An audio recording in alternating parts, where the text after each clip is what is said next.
عليكم. ردا على بعض التعليقات اللي جات لي عن الفيديو السبكي من بعض الاشخاص واللي هم قليلين قوي يعني، بس انا حبيت ارد عليهم. بيقولوا في تعليقاتهم دي ان السبكي بيوصل رساله هادفه وبيحارب الفساد وعايز ينقل مصر نقله تانيه. ايه الرساله اللي السبكي بيوصلها عن مصر؟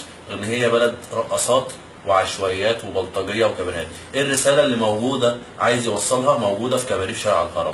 او ايه الرساله اللي هو عايز يوصلها؟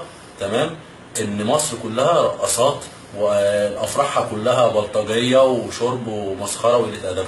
الرساله اللي هو وصلها فعلا ان احنا بيتقال لنا هنا ان احنا عايشين في بلد زباله. تمام، ما شافوش مصر وبيتقال عنها كده من التلفزيون، من الافلام اللي هم شافوها. يا استاذ يا محترم اللي بتقول لي ان هو بيوصل رساله ورساله هادفه، ايه الرساله الهادفه اللي واحد زي سعد الصغير بيطلع يترقص ويوصلها عندنا؟ ايه الرساله اللي واحده زي دينا بتوصلها عن مصر؟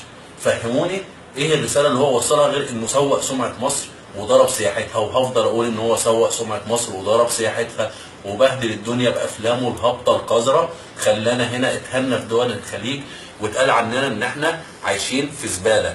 احنا عايشين في زباله مع ان كل واحد فينا عايش في بيئه نظيفه ومتربي في بيئه نظيفه واتعلم تعليم عالي، واتهنا هنا من واحد كلب زي السوق. اذا كان في حد قليل قوي، عدد قليل قوي قال ان هو بيوصل رساله هادفه وانا رديت عليه دلوقتي، ففي الاف غيره معارضين وفي ملايين في مصر معارضين افلامه. ويا ريت يكون الفيديو ده رساله ان احنا نوصلها، نوقف افلام واحد زي السبكي ده. مش عايزينه، مش عايزين فن، بناقص منه. السلام عليكم.